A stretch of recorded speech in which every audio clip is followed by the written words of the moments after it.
Stabilizing the pressure. Well, where do you get that water from? Yeah. It's from the water round tank below us. Okay. And then when you shoot the torpedo out, now that tube fills with 3,000 pounds of water, and Right. you got to do something with it, so it goes back to the water round tank. Because if you didn't, the whole front of the sub would be shooting out a little. Yeah.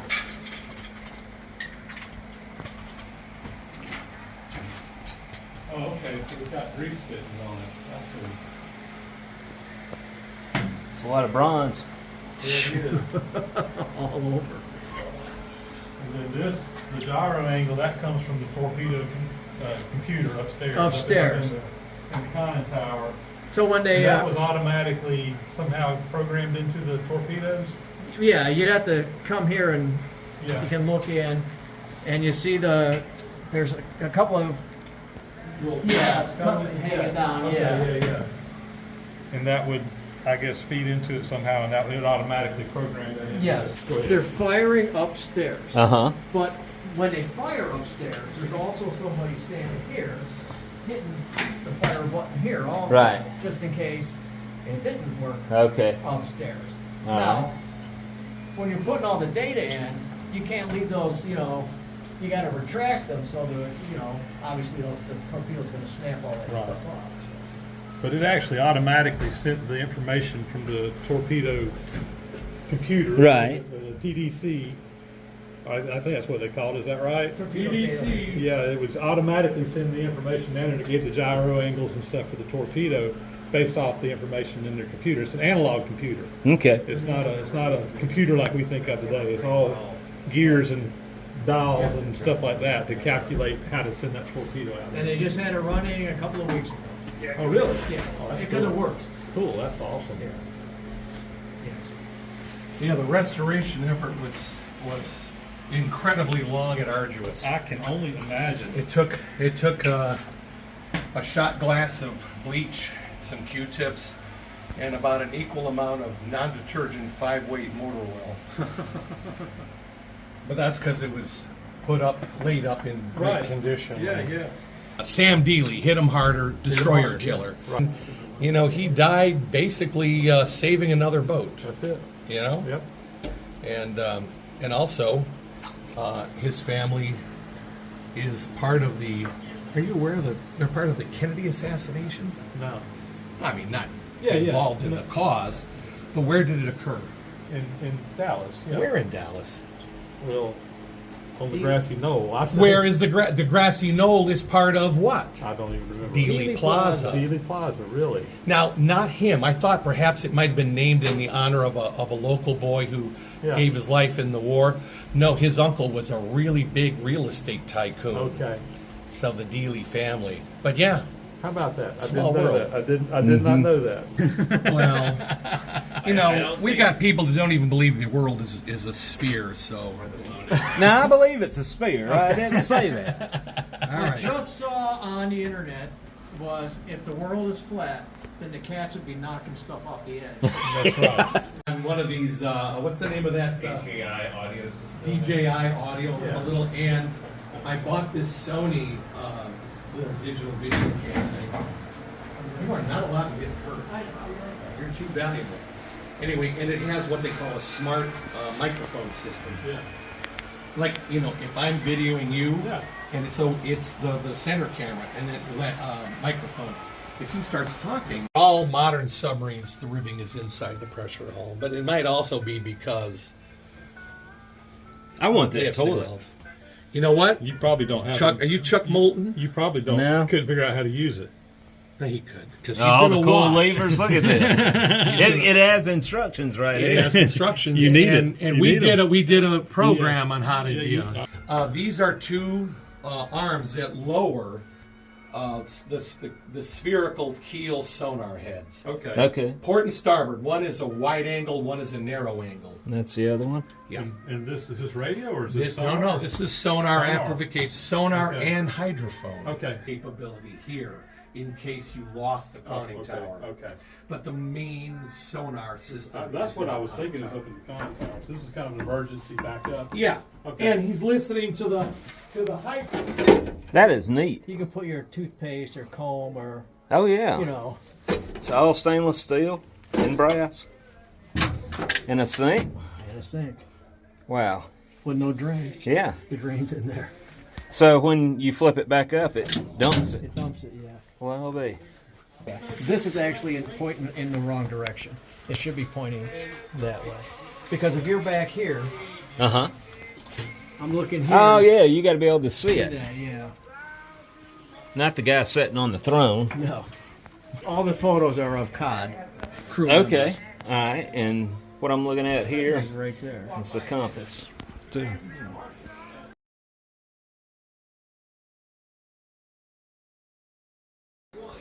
And what does this do? That turns the hydrophone Okay. All right. up on deck. Okay. They're All right. mechanic tower. All right. Well, I'm gonna. Well, this is the officer's pantry. By the way, I think it's This- important to keep in mind, 1/3 of the military inductees, 15 million men Right. and some women, 5 million, Yeah. were clinically malnourished. Right. They believe as a result of the Great Depression. So sure. people were undersized and underweight. Sure. We've made up for that.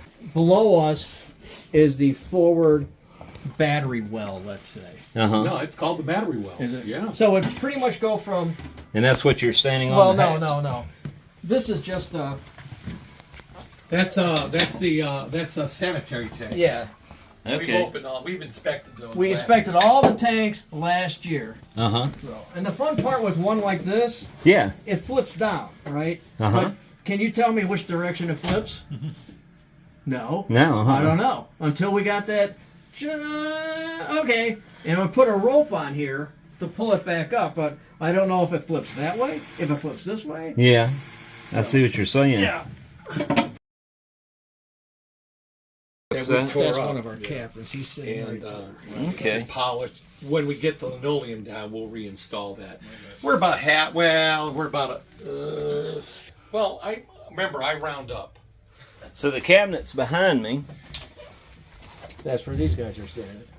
Okay. Yeah, that's the silver buffet. Is there Even silver though in it? we are a small combatant, we still have luxury appointments like a big warship. Yeah. So you have a pantry where food is kept hot or cold for the officers not able to sit down and eat. Okay. The only thing you're making in the pantry in there is toast and coffee. Yeah. Well, officers had to have their recreation, Yeah. so they had a shortwave radio so they could listen to Tokyo Rose, and they could play records. So it works. May I turn it up? Yeah. Okay, well, speaker's over here, and I'm going to tune in Radio Tokyo right in about 1100 megacycles.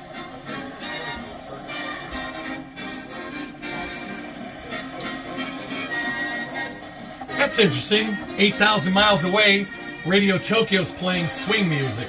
It's not like we're going to hear Tokyo Rose, because Hello to my orphans wandering the Pacific. it's Tokyo Rose. I'll be. Some lovely new music to serenade you lonely GIs and sailors, while your wives and girlfriends are out on dates with all those well-paid 4Fs. 4Fs. First on the platter is a dedication for the boys on the submarine COD. Hey, that's us. Yeah. That's where we are. Submariners. Tomorrow you may be sleeping on the bottom of the sea, far, far, far from your homes back in the States. Wait a minute, Jim. How does she know who we are, where we are? You were on garbage detail this week. Did you make sure all the bags were weighted properly when you threw them overboard? Obviously, he didn't. All right. Well, as skipper, I gotta punish you. You are restricted to the boat for the duration of the war patrol. Where else is he going? Yeah. I am blessed to have an incredible crew. Yeah. Not just this wild guy.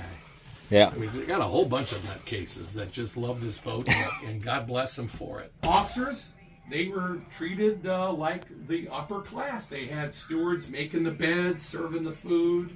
Still do. Well, What do they have? yeah, mess not. attendants It's a little now? more egalitarian these days. Or is it called mess attendants now? Or what's No, the well, today the mess culinary? management. I don't know. Yeah, culinary. Yeah, I don't think anybody's making your bed. They weren't making my bed, I'll tell you that. This is the battery. So the battery well is below us. Okay.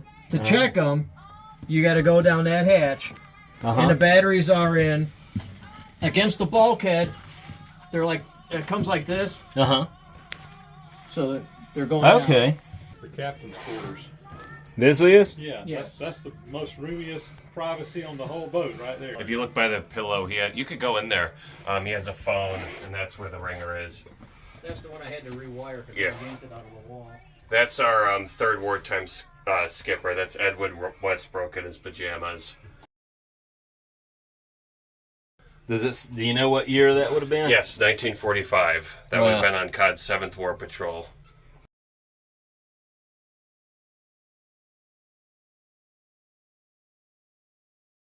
Executive officer in here. The gentleman sleeping. The story goes after the captain got his photograph taken, he said, "He's sleeping, why don't you flash him?" And once the photograph was taken, he said, "I thought the boat had exploded." Heck of a way to wake up, wouldn't it? Torpedo man. Yeah. You know, chief. You know, there's got to be engine men and all that. Right. They're not sleeping with the enlisted guys. Right. They're Yeah. sleeping in They're separate. officers. They have their own. So like I said, the yeoman is a secretary. Okay.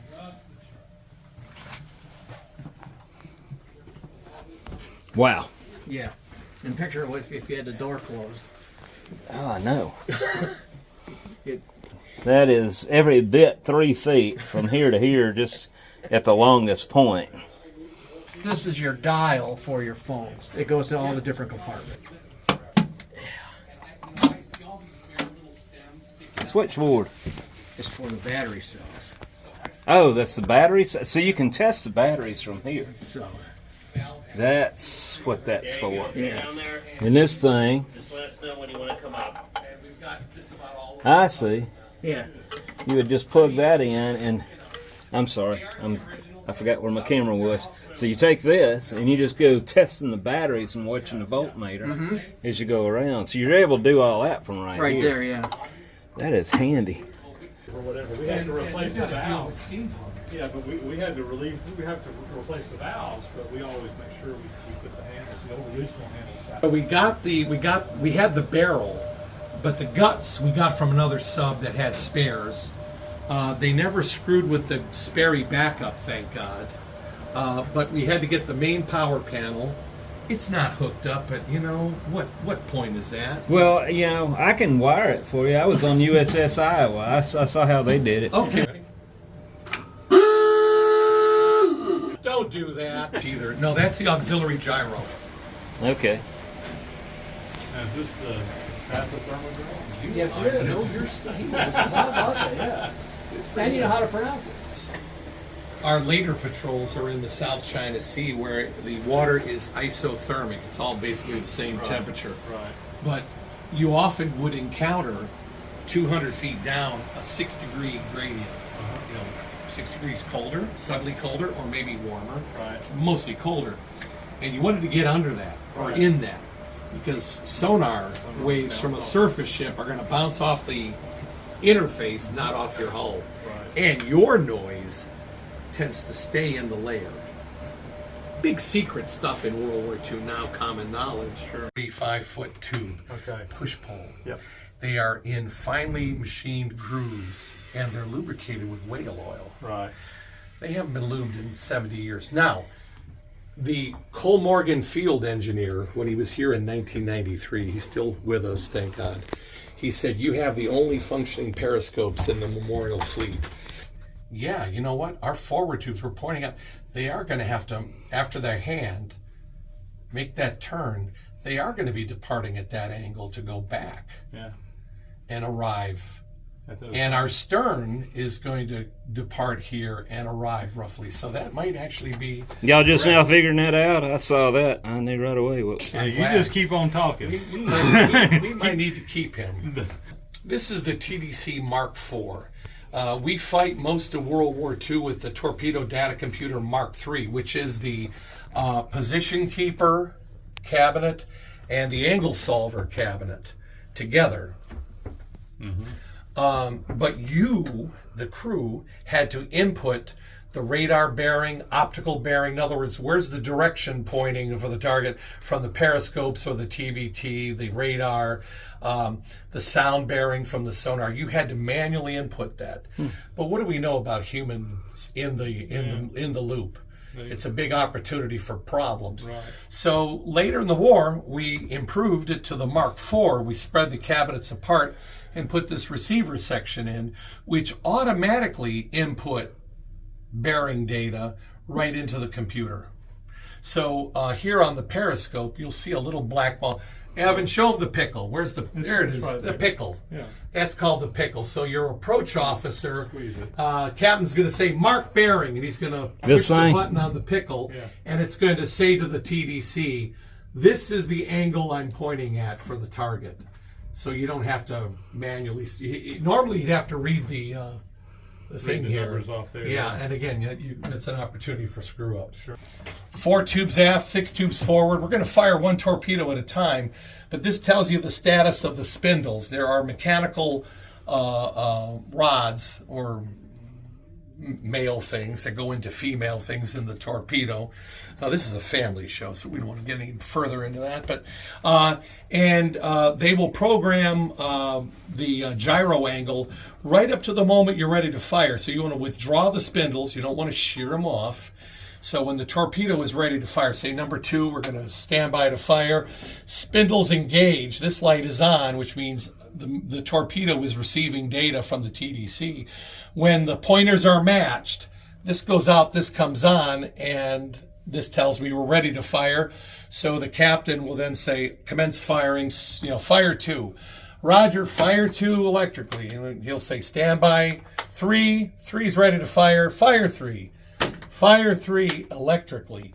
Now, there's a talker up here who's repeating all that to the circuit, the battle telephone circuit, and the guy in the forward room says fire 2, and somebody will mechanically fire it as well so that there's no potential screw up if the electrical system has a gremlin in it. So you want that fish going because time is a critical factor. So that's a battery. That is one battery cell. One battery cell. And how many did you say we have? Well, in those, you guys want to take a look down there? You see that little black outline? Jim, open the hatch. Yeah. You know what? That's where the batteries used to cover. Okay. Wow. So the battery cells are over 1,600 pounds a piece. Mm-hmm. Yeah. That one's only 100 pounds. Some vintage. Yes. So guys, they were telling me this is an ice cream machine, and it's built just to the size to be able to fit down in a submarine. Chocolate, vanilla, and strawberry mixes were carried, but it didn't matter what flavor, it all kind of had a hint of hydraulic fluid. There's a 2-man shower, laundry machine, 3 wash basins. Now check over the door. See that red globe? Yeah. What word is cast into? Blue. Blue.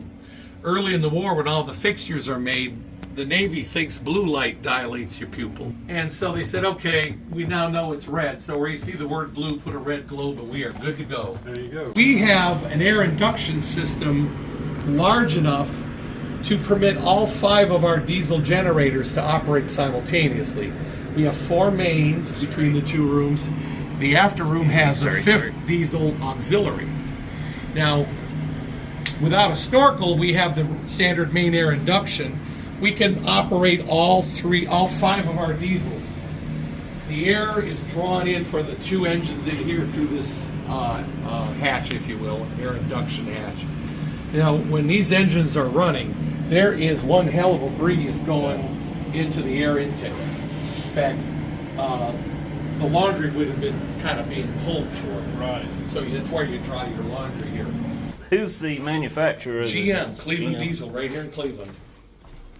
V16 2-stroke, 1,600 horsepower. They do not drive the props. They drive 1,100 kilowatt DC generators. Mm-hmm.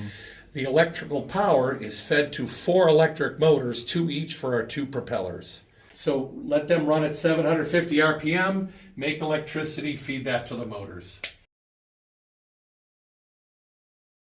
It's visible.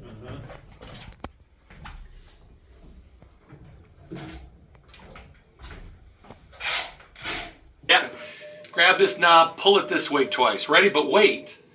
I've got to say, Pull it. clear the bridge. Push it twice this way. Ready? Clear the bridge. Dive. Dive.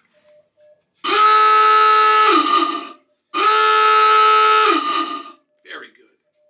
Supposedly have used the drain pump to pump out not only this bilge, but any bilge in any compartment. They're all cross-connected. Yeah. Guys, I wanted to thank Mr. It's Paul Farace, but it has a title. El Presidente, just Paul. Okay, just Paul Farace. Yeah. And Jim Newton. And between the two of them, I got to see all kinds of interesting things here on the USS.COD. Between Paul and Jim, they were able to show me some areas that I wouldn't have seen just walking through here, and it makes you appreciate touring this a lot more. And I don't know how y'all handle your tours when we're not with you. Do you Self-guided for the most part. They are self-guided? Mostly, but we have guys like Jim that give great tours. Yeah. If you're in the Cleveland, Ohio area and you want to see a sub, this is really nice. I'd highly recommend it. And I want to thank you guys for giving us such a great tour. Well, thank you. Not a problem.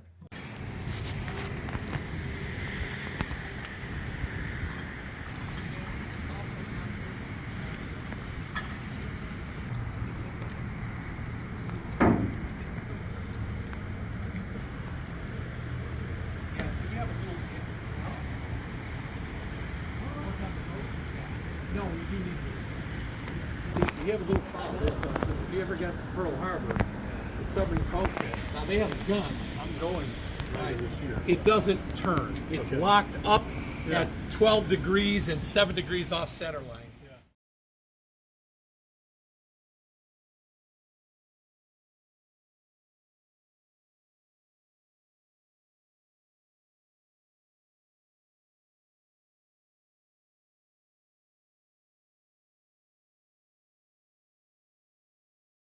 Well, my friends, hope you enjoyed the video. Keith and I actually got to go on 2 more subs that evening. I believe it was that same day. Keith Miller was able to get us on a personal tour of the USS Delaware along with the USS Newport News, which are 2 active submarines.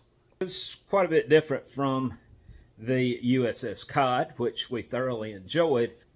The active duty subs that we got to tour were nuclear powered, so they didn't allow me around the reactors. I will say we got to see the torpedoes, real torpedoes, up close and personal. As a matter of fact, I may have or may not have slapped a Windy Hills sticker on. We're not allowed to take photographs or video, of course, of the 2 active duty subs.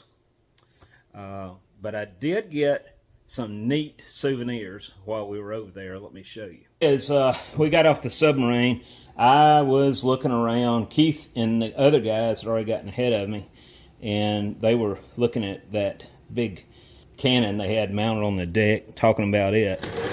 Well, I didn't stumble on it. It was attached to the sub, but I took it weighs, and they got more. I'm not worried about it. I bet that thing weighs a good 40 pounds. It's heavy. I've never had a zinc that big. Usually the ones I get are like this, that come on boat key. So, yeah, I thought it was really cool that this come off the USS.COD. The USS Delaware, the other 2 that I couldn't take pictures on, I found this one, and I thought that would make a beautiful wall mount, and because that's what it came off of. There was something else attached to this. It wasn't a light. It was some kind of a big, heavy bronze. It was too heavy to carry out of there. But it was a big, heavy instrument that was mounted on this, and it eventually broke there at the threads and hit the floor when I was pulling this off of that wall. Anyway, this came off of the USS Delaware. And then when we went on the USS Newport News, doggone it, I got sand on it. It's stuck to that grease. But anyway, they were tearing into this great big, it looked like a hydraulic transmission with a lead screw in it. And they had all these beautiful bronze parts sitting on a table, clean. They look really good. And this was, so anyway, I've got 3 souvenirs off of 3 different subs. And they're both beautiful naval bronze. So next week's video, I believe, is going to be on the Roundhouse in Cleveland, Ohio. Keith and I toured. And some other things, if I can fit that much into a video. I'll be more than happy to share that with you at this point. There's a lot more video than I realized, even though I was only taking a few minutes of clip here and there. It adds up. And also, as of today, I'm healing fine. That scar that I had, it's almost healed there, and it's almost completely gone on this side. I want to thank you guys for wishing me well on my health, along with Mr. Pete. I got a card from him yesterday. I can't thank you enough. Wow, that means a lot to me. Him and his wife sent me a card, and yeah, where's y'all's cards? Also, one other thing, while I'm thinking about it, the Project 2025 video that I put out a week ago has really gotten a lot of attention. A lot of people are anxious, as I am, to see this play out. So keep your eye on my website. I'm going to put a page up that'll tell the history of the cannon and explain what we want to do. It's our goal. And with time, once we figure out the cost, I'm going to have to set up something and ask for donations, because there's no way I'm going to be able to afford this material on my own. We're going to try our best to go with the original mix, even though it may not be the most recommended. We want to keep it as accurate, historically accurate as possible to the guns that were cast here in Mississippi in 1862 to 65. So anyway, I hope you have a great remainder of the weekend, and I'll talk to you later.